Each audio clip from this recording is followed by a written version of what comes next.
وعلى آله وأصحابه أجمعين. أما بعد فأعوذ بالله من الشيطان الرجيم. بسم الله الرحمن الرحيم. إن الله وملائكته يصلون على النبي يا وعلى آله وآمنوا صلوا عليه وسلموا تسليما. صدق الله العظيم. رب اشرح لي صدري ويسر لي أمري واحلل عقدة من لساني يفقهوا قولي. رب زدني علما رب زدني علما رب زدني علما.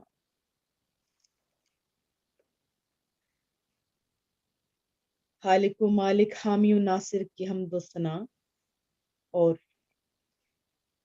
حضور پر نور شافع یوم النشور، نور مجسم، شفیع معظم، فخر آدم و بنی آدم، احمد مجتبی جناب محمد مصطفیٰ صلی اللہ علیہ وسلم کے دربار گوہربار میں کروڑ ہاتھ درود و سلام.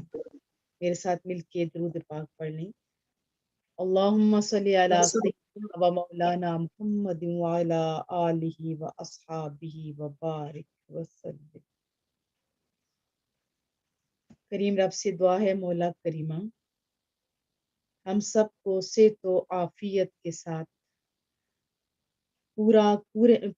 پورا قرآن کریم سننے کی توفیق عطا فرما. آمین. آج اس پروگرام میں انٹرنیٹ پر پوری دنیا میں جو لوگ بھی شامل ہیں سب کی نیک تمناؤں کو پورا فرما اور ہم سب کو قرآن کریم سمجھنے اور اس پر عمل کرنے کی توفیق عطا فرما. آمین. آپ لوگ بہت خوش نصیب ہیں. دیکھیں اس کائنات میں سارے لوگ تبصرہ کرتے ہیں کہ افضل شخص کون ہے جس کی ڈیوٹی اچھی ہے، کس کی نوکری بہت اچھی ہے، کس کی عزت بہت زیادہ ہے.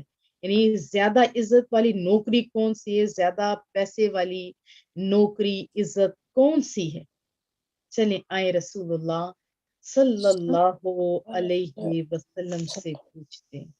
محبوب کریم نے فرمایا خیرکم من تعلم القرآن وعلمہ، بخاری شریف میں ہے کہ تم میں سے بہترین آدمی وہ ہے جو قرآن کریم سیکھے اور سکھائے. کیا بتایا محبوب کریم نے؟ لوگوں سنو، بہترین نوکری قرآن کی، بہترین عزت قرآن کریم کے ساتھ لگنے والوں کی. سب سے اشرف کون؟ سیکھنے اور سکھانے والا. عزت والا کون؟ سب سے عزت والے کون؟ آپ. اور یاد رکھیے کہ جو قرآن کریم سے جڑ گیا اس کی بڑی شان ہے. آپ جانتے ہیں کہ لیلۃ القدر بڑی قدر والی رات ہے، 1000 مہینوں سے افضل ہے، اشرف ہے. کیوں؟ کیونکہ اس میں قرآن کریم نازل ہوا. یہ شان اس رات کو رب کریم نے بخشی. تو خود بتائیے، جو قرآن کریم کو اپنے روح میں بسا لے، جو اپنے آپ کو قرآن کے احکام کے تابع کر لے، جو اپنے اعمال کو قرآن کی تعلیمات کے تابع کر لے، جو اپنے دنوں کو قرآن کریم کے اجالوں میں گزارے، دن اور رات، دنوں میں بھی اور رات کی تنہائیوں میں بھی قرآن کریم کے ساتھ لگا رہے، تو بتاؤ کیا وہ افضل نہیں ہوگا؟ کیا وہ اشرف نہیں ہوگا؟ ہاں وہ افضل ہوگا. اور رسول اللہ کا فرمان بھی ہے کہ راتوں کی تنہائیوں میں بھی اٹھ اٹھ کے قرآن پڑھا کرو، دن کے اجالوں میں بھی لیکن رات کی تنہائیوں میں بھی. کیوں؟ پتا تھا نا محبوب کو ایک امت ہوگی جو رات کو اٹھ اٹھ کے فلمیں دیکھے گی. فرمایا چھوڑو، قرآن کریم پڑھا کرو اور قرآن کریم پڑھتے ہوئے رویا کرو. اگر رونا نہ آئے تو کم از کم کوشش تو کیا کرو نا. ایک دفعہ ایک مرید نے حضرت داتا گنج بخش رحمت اللہ علیہ کے سامنے عرض کیا کہ رونا نہیں آتا. جیسے ہم لوگ ناز تک پڑھ لیتے ہیں تو بتائیے کتنے آنسو آپ کے نکلتے ہیں. اس نے جب عرض کی کہ نہیں رونا آتا تو آپ نے فرمایا کہ اپنی قسمت پر رویا کر کہ تیرا دل اتنا سخت ہو گیا ہے کہ اس کتاب کو سننے کے باوجود بھی اس پہ اثر نہیں ہوتا. تو اس کتاب سے خود بھی جڑ جائیے، اوروں کو بھی جوڑنے کی کوشش کریں، کیونکہ اس کتاب سے وابستگی آپ کو دنیا میں بھی اور آخرت میں بھی بہترین کامیابی کی ضمانت فراہم کرتی ہے. اس قرآن کا پیغام کبھی فرسودہ نہیں ہوتا، کبھی پرانا نہیں ہوتا. یہ نہیں کہ ایک دور میں تھا تو دوسرے دور میں ختم نہیں، ہر دور کے تقاضوں سے یہ کتاب ہم آہنگ ہے، ہر شخص کی ضرورت کی کفالت کرتی ہے. دیکھیں اللہ نے اس کتاب کو اتنا آسان بنایا ہے، اتنا آسان کہ ہر بندہ چاہے چھوٹا ہے چاہے بڑا ہے، ہر ایک کی ضرورت کی کفیل کرتی ہے یہ کتاب، چاہے کوئی عام ہے چاہے کوئی خاص ہے. ویسے تو سارے خاص ہوتے ہیں نا. جیسے دیکھیں چند مثالوں سے سمجھاتی ہوں.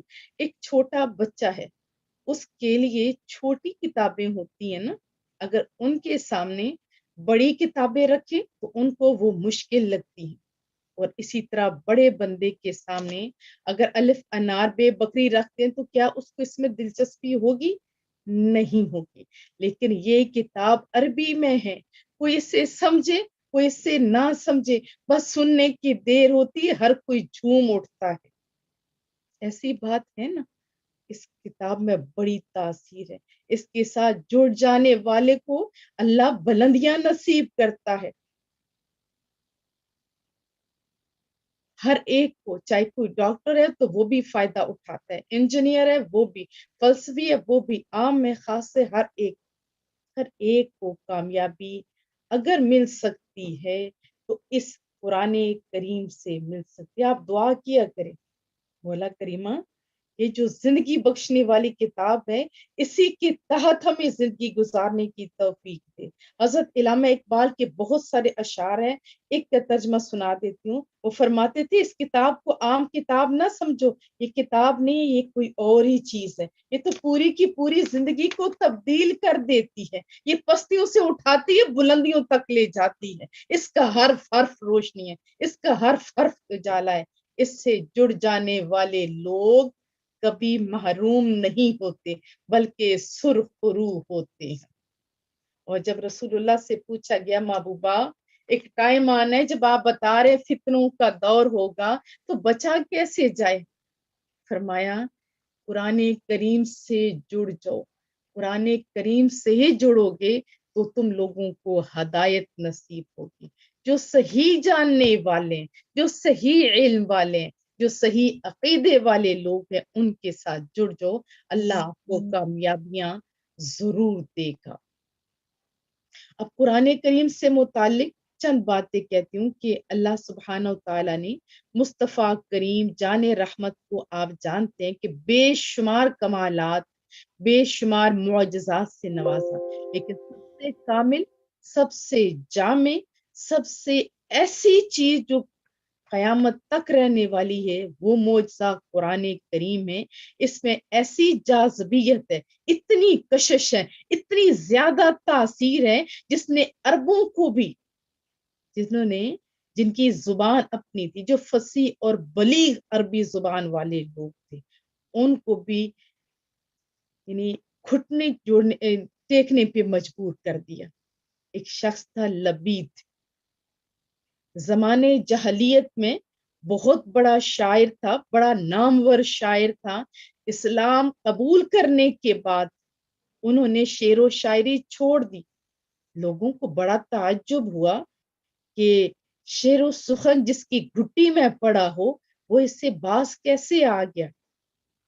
انہوں نے جواب دیا پوچھنے پر، عباد القرآن، کیا نزول قرآن کے بعد بھی کوئی گنجائش باقی رہتی ہے؟ یہ وہ لوگ تھے جو عربی جانتے تھے. فرمایا کیا قرآن کریم کے بعد بھی کسی اور چیز کی طلب ہے آپ لوگوں کو؟ اور قرآن کریم اپنی حقانیت اور قرآن کریم صاحب قرآن یعنی رسول اللہ صلی اللہ علیہ وسلم کی صداقت ثابت کرنے کے لیے انہیں چیلنج اس ٹائم بھی کیا تھا، آج بھی ہے، آج بھی یہی چیلنج ہے کہ اگر تمہیں شک ہو تو سارے مل جاؤ، ایک آیت ہی بنا لو۔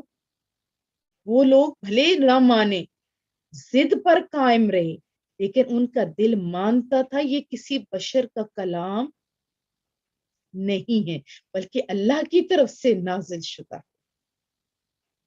اب ایک شخص آیا رسول اللہ صلی اللہ علیہ وسلم کے پاس، عتبہ بن ربی اس کا نام تھا۔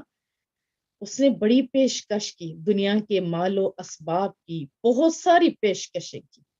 جواب میں رسول اللہ نے صرف سورہ حامیم کی ابتدائی 13 آیات تلاوت فرمائی۔ سننے کی دیر تھی، وہ اتنا متاثر ہوا کہ واپس جا کے اپنے دوستوں کو کہنے لگا، بخدا آج میرے کانوں نے ایسا مسحور کن کلام سنا ہے جس کی مثل کبھی بھی زندگی میں نے نہیں سنا۔ لوگوں سنو، نہ وہ شعر ہے، نہ وہ جادو ہے، نہ ہی وہ کہانت ہے۔ اللہ کی قسم اس کلام کا کوئی بہت بڑا رزلٹ، نتیجہ ظاہر ہو کر رہے گا۔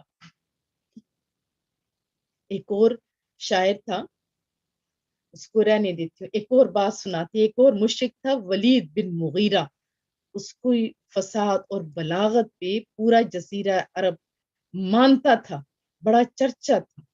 ایک دفعہ اس نے رسول اللہ کی زبان سے قرآن کریم کی تلاوت سنی تو بے ساختہ بول اٹھا کہ خدا کی قسم اس کلام میں بلا کی مٹھاس ہے، بلا کی شیرینی ہے، اس کا ظاہر تاباں اور درخشاں ہے، اس کا بالائی حصہ پھلوں سے لدا ہوا ہے اور زیرے جو حصہ ہے یعنی زیری حصہ، نچلے والا حصہ، وہ بھی شاداب ہے۔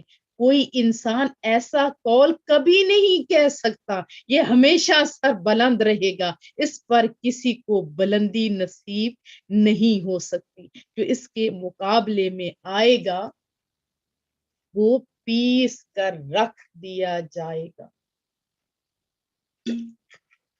قرآن کریم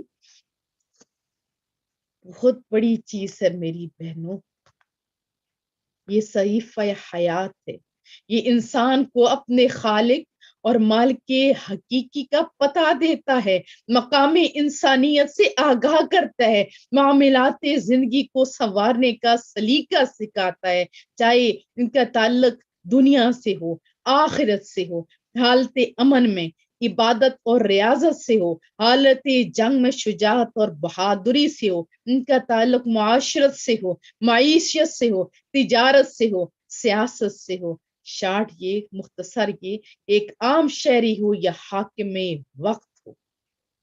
قرآن کریم زندگی کے جملہ معاملات میں ہر ایک کی اتنی حسین اور دلکش رہنمائی فراہم کرتا ہے کہ جو بھی اپنی حیات مستعار کو، اللہ کی دی ہوئی جو اتنی بڑی نعمت زندگی ہے، اس کو اللہ کے قرآن کریم کی اس خوبصورت کتاب کے احکام اور ہدایات کے تابع کر لے، ناکامی اس کے قریب دم نہیں مار سکتی۔ یہ قرآن کریم کا فیضان ہے کہ اس نے عربوں کے بدوؤں کو جو تہذیب اور ثقافت سے ناآشنا لوگ تھے، ان کو دنیا کا امام بنا دیا، حقوق انسانیت اور آداب معاشرت سے ناواقف لوگوں کو ہادی اور راہبر بنا دیا۔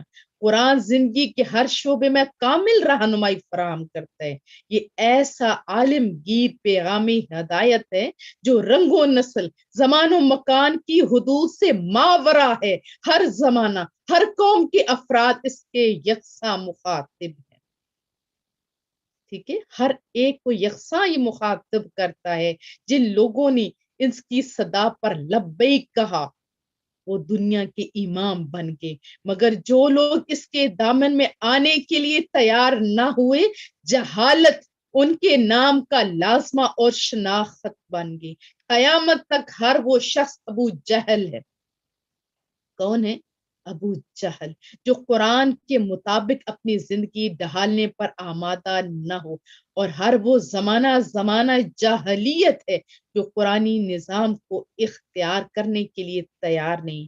یاد رکھیں، قرآن کریم کتاب ہدایت بھی ہے اور چراغ علم و معرفت بھی ہے۔ اس کا اصل مقصد بگڑے ہوئے انسان کو سنوارنا اور اس سے باعزت مقام عطا کرنا ہے۔ حس و ہوا کے غبار سے آئینہ دل صاف کر کے اللہ تعالیٰ کے انوار اور تجلیات کی جلوہ گاہ بنانا ہے، تاکہ خود فراموش انسان نہ صرف خود شناس بلکہ خدا شناس بھی بن جائے۔ اس کلام معجزہ نظام کے ذریعے معلم انسانیت نے کفار اور مشرکین کے دل و دماغ کا زاویہ بدل ڈالا۔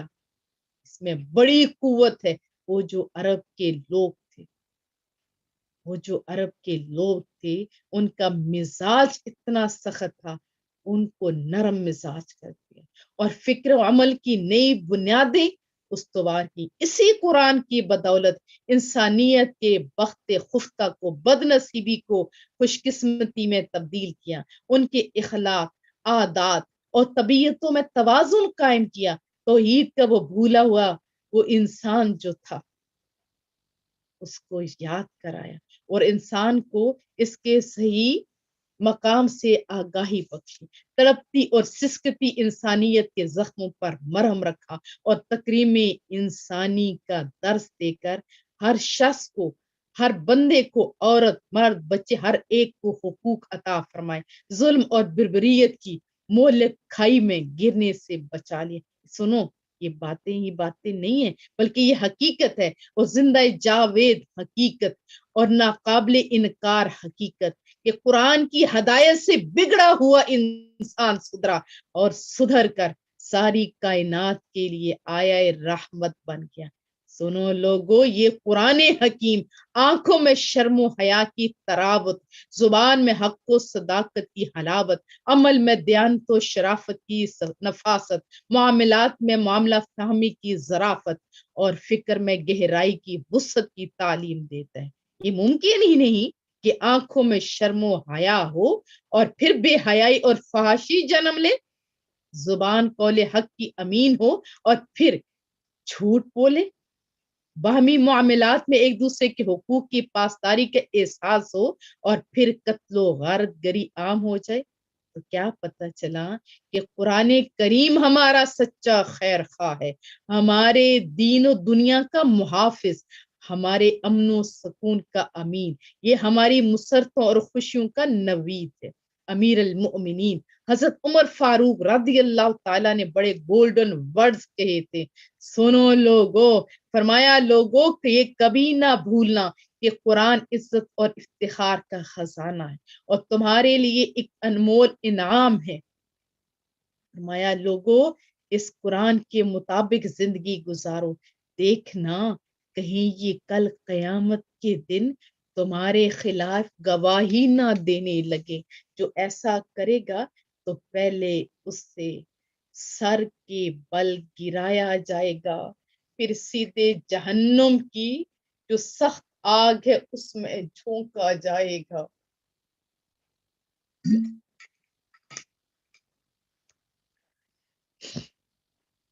اور جو قرآنی ہدایات کی روشنی میں زندگی بسر کرے گا تو پھر جنت الفردوس کی آرام گاہ اس کے نام کر دی جائے گی۔ فرمایا لوگوں، کوشش کرو کہ یہ قرآن عرصہ معاشر میں تمہارے لیے شفیع بن کر آئے، اس سے اپنے خلاف دشمن بننے کا موقع فراہم نہ کرو، کیونکہ یہ طے ہے کہ قرآن جس کی شفاعت کر دے وہ سیدھا جنت میں داخل کر دیا جائے گا، جب کس کی شکایت جہنم رسید ہونے کا سبب بن جائے گی۔ دل کی تختی پہ یہ بات لکھ لو کہ قرآن ذریعہ ہدایت اور روشن ترین علم ہے، یہ آخری نوشتہ الہی ہے، یہ آخری کتاب ہے جس کی آمد سے اندھی آنکھیں بینا ہو گئیں، بہرے کان وہ سننے والے بن گئے، وہ مقفل دل وہ تالے لگے ہوئے دل جگمگا اٹھے۔ اور قرآن کریم کے معجزہ ہونے کے لیے یہ امر کافی ہے۔ دیکھو 1400 سال گزر گئے، اس کی کوئی مثال نہیں لا سکتا۔ علامہ طبری لکھتے ہیں کہ اللہ تعالیٰ نے تورات میں صرف نصیحتیں بیان کی ہے، زبور میں صرف اللہ تعالیٰ کی حمد و ثنا ہے، انجیل میں صرف مثالیں ہیں، جبکہ آخری جو ہمارے محبوب ہیں، جن کے ہم امت ہیں، رسول اللہ صلی اللہ علیہ وسلم پہ جو نازل شدہ قرآن کتاب، یہ جو پیاری کتاب ہے، اس میں نصیحتیں بھی ہیں، اس میں حمد و ثنا بھی ہے، اس میں تمثیلات یعنی مثالوں کے ساتھ وہ تمام خصوصیات ہیں جو کتب پہلے تھی ان میں موجود ہیں۔ اور یہ بھی کہ قرآن کریم میں ایک ایسے اصول ایسے احکام ہیں، ایک نہیں سارے کے سارے، جو عہد رسالے سے لے کے قیامت تک آنے والے تمام نسل انسانی کے لیے نظام حیات کے لیے کافی ہے۔ دیکھو لمحہ فکریہ کیا ہے، ہم لوگ اکثر بگڑی ہوئی قوموں کے حالات، ان کے حسرت ناک انجام کے متعلق قرآن کریم میں پڑھتے ہیں، ہمیں چونکہ سمجھ نہیں اور ایک لمحہ توقف بھی نہیں کرتے، بغیر توقف کے ٹھہرے آگے نکل جاتے ہیں۔ اور بہت سارے لوگ تو اس پہ جو سن رہے ہوتے ہیں سبحان اللہ کہہ رہے ہیں، حالانکہ وہاں تو استغفار کہنا چاہیے۔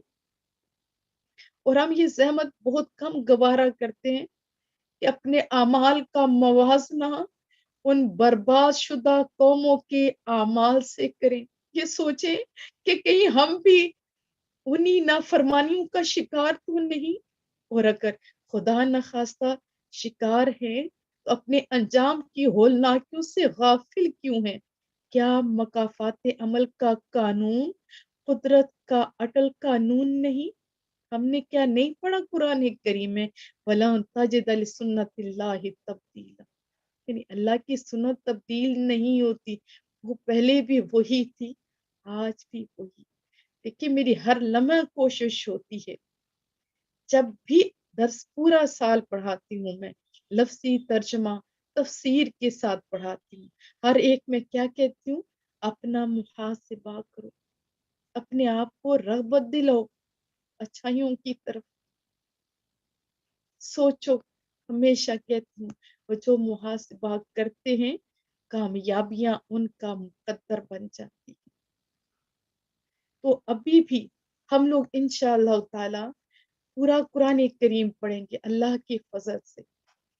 سورۃ الفاتحہ کا پہلے خلاصہ بتاؤں گی اور پھر اس کی ڈیٹیل زیادہ ہوگی، باقی پورا قرآن کریم ہم انشاءاللہ پڑھیں گے ترجمے کے ساتھ، ترجمہ ضرور ہوگا لیکن اختصار کے ساتھ پڑھیں گے۔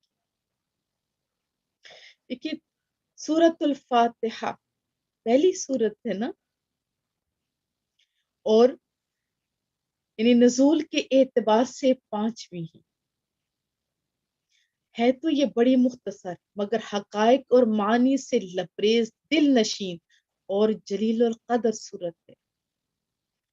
یہ کیا کم بات ہے کہ اس سے قرآن کریم کی ابتدا ہو رہی ہے، جس نے یعنی قرآن کریم نے تاریخ انسانی کا رخ موڑ دیا، جس نے فکر و نظر میں انقلاب پیدا کر دیا، جس نے قرآن کریم نے قلب و روح کو نئی زندگی بخش دی۔ سورہ توبہ کے علاوہ قرآن کریم کی ہر سورت کی ابتدا بسم اللہ الرحمن الرحیم سے ہوتی ہے نا، اور حدیث طیبہ میں بھی ہے، میں بارہا آپ کو بتا چکی ہوں کہ ہر اچھے اور مفید کام کی ابتدا کس سے کی جائے۔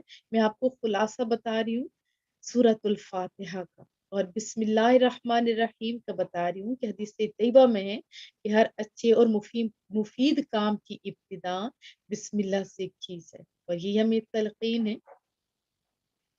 کیونکہ بہت خوبصورت انداز میں یہ تعلیم دینا مقصود ہے نا کہ کائنات کی ہر چیز کا وجود اللہ کی رحمتوں کا مظہر ہے۔ تو احسان شناسی کا تقاضا کیا ہے کہ منعم و محسن اللہ تعالیٰ کی انعامات